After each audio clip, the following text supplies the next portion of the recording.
Craig. We're back at day 2 of the post, and so I said I was gonna tack up the other one, but I decided I'm gonna go ahead and start cutting on the other corner post and go ahead and get it whacked out and put up like we did the other one. And I'm gonna go ahead and get the other two cut and get them put up there on the porch, um, and then I'm gonna worry about welding up 2 corner posts and doing all that at the same time. That way, I'm kind of moving production wise and doing all my cutting, and then once I get done with all that, then I can move to welding. So, and plus I'll have all the stuff out of my way where I can get the truck more accessible to the front of the house, so it'll be easier for me to get my equipment up there to weld and stuff. All right, here we go.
All right, so to keep myself straight on this, I'm basically putting left, right, front, back, from my drawing to my post, so I can keep everything straight in my head and make sure I'm not putting the wrong side, not making the wrong cut on the wrong side.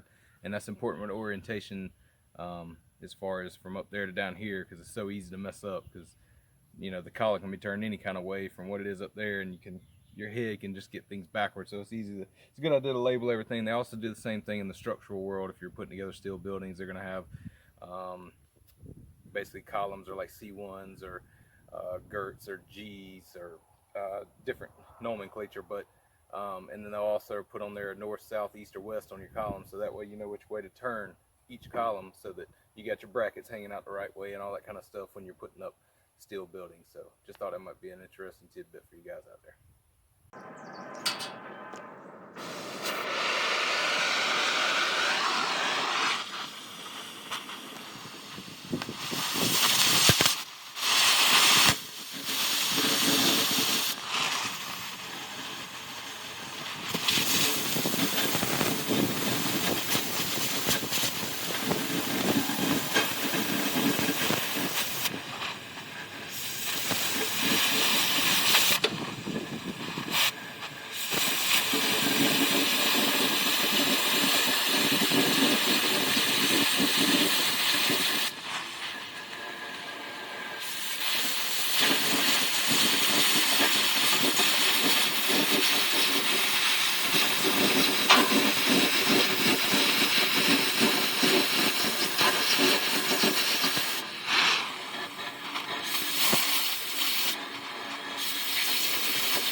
Alright guys, so we got the second column, second hard column, cut and mitered and split, the whole nine.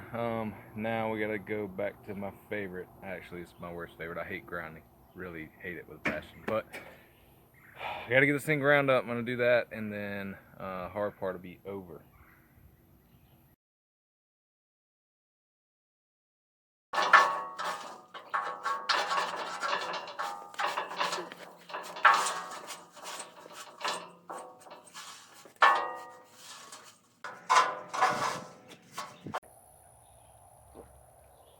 Are you getting paid to drink?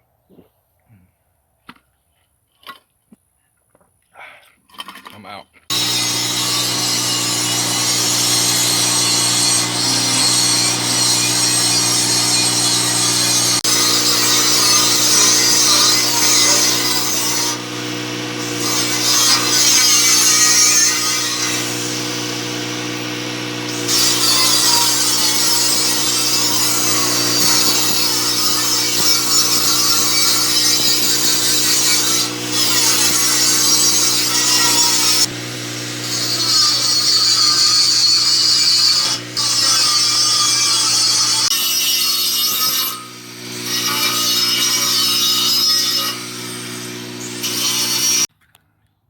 What's your favorite color? Gray. What do you want to be when you grow up?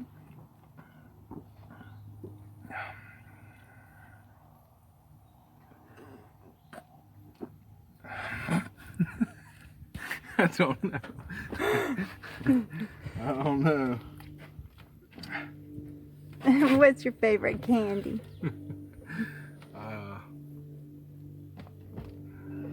Like Smarties.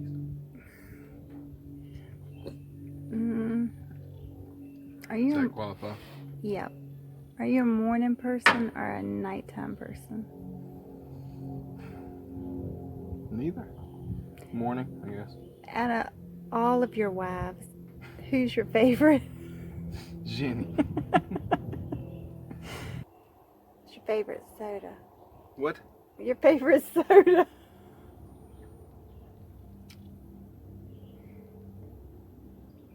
I guess Mountain Dew, but it's only because there's nothing better. If you were a superhero, what would be your superpower?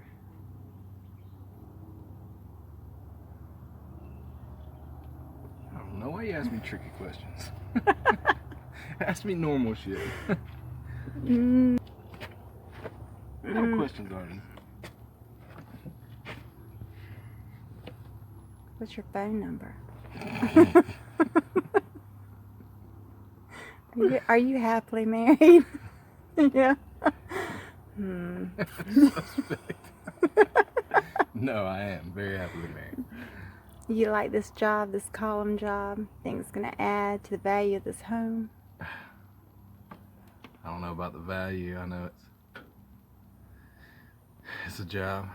I think I'll be happy to be done with it. But it's not the worst job I ever did. It'd definitely be the cheapest job I ever did. Are you a good cook? Yeah, I think so. What's your favorite meal? To cook? Yeah, to cook. Steak, I think. Ooh. What's your favorite food?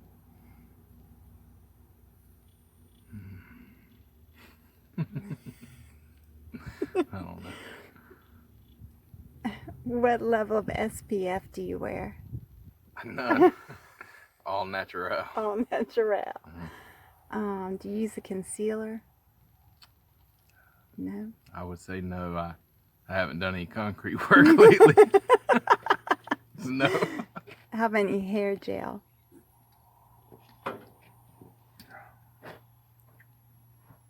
I mean, I got the stuff that's on the truck that you can put on stuff and keep it cool when you're cutting it. If that works, it's kind of like a gel. Yeah. Are you a bath guy or a shower guy? Shower. Mm-hmm. What type of soap do you use? It's whatever's fucking cheap. It's This Mountain Dew's almost over. You better come on with the questions. Oh, God, the pressure.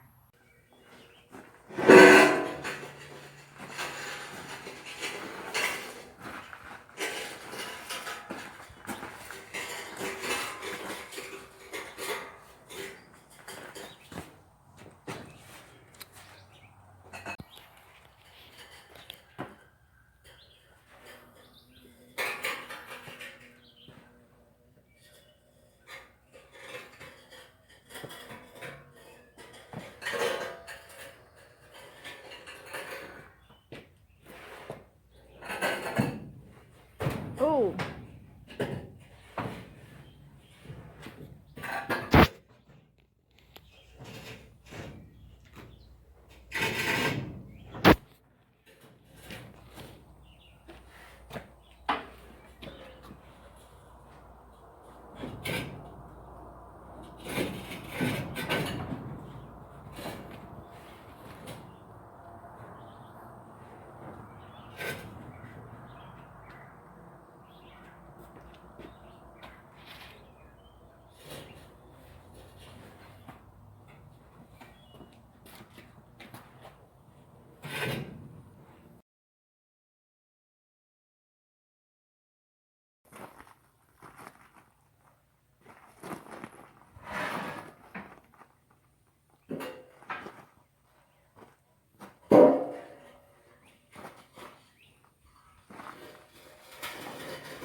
All right, so I know I did say that these other two false columns were going to be super simple, just whack them and go, which they were, but I decided to coat these out the same as I did coat those other ones, and which means I got to take out for the depth of my truss cord on the bottom, just so it lines up and it's nice and straight. It's just going to bother me if I didn't. It's one of those things.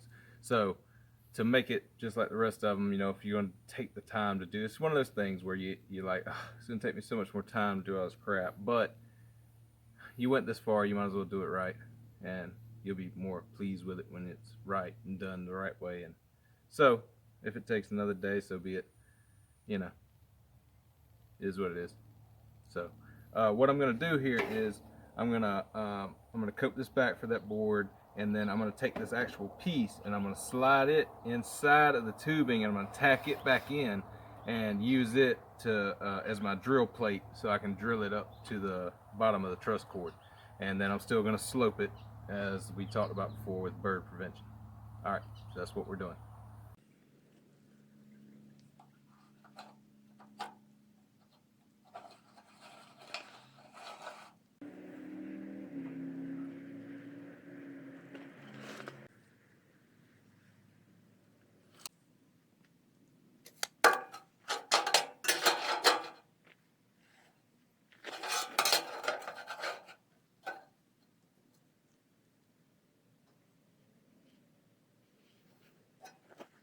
So what I've got here is the bottom of my truss cord, which was 108 1/4, which is leaving me about a 1/2 inch of play. here at the bottom of my truss cord, and then it's I think it's like a 10-inch truss cord. So and this is the top of my truss cord. So this is where I'm going to cut my column off at, and then I didn't want to be able to reveal from looking from the side. I didn't want to reveal where I had sloped the top of this column from the side. If you know you're looking at the porch, I wanted it still like a full column going up, but I still wanted to retain this angle from a bird. So I just came up 3 inches higher than what the bottom of my truss is, and hopefully that from the sides, that angle you shouldn't be able to. Maybe that'll hide that I've sloped it here.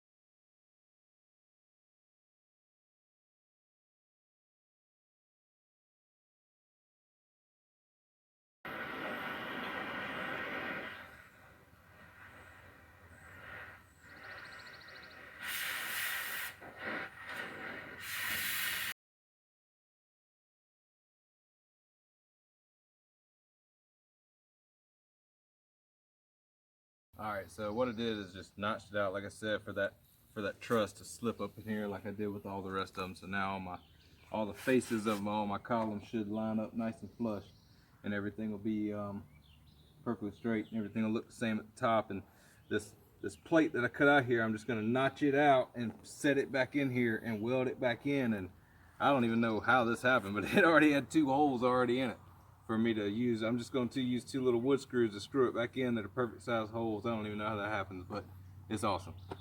So zap those off. I'll tack that in. I'll do that times 2, and that'll be my false columns, plus making a cap for this top.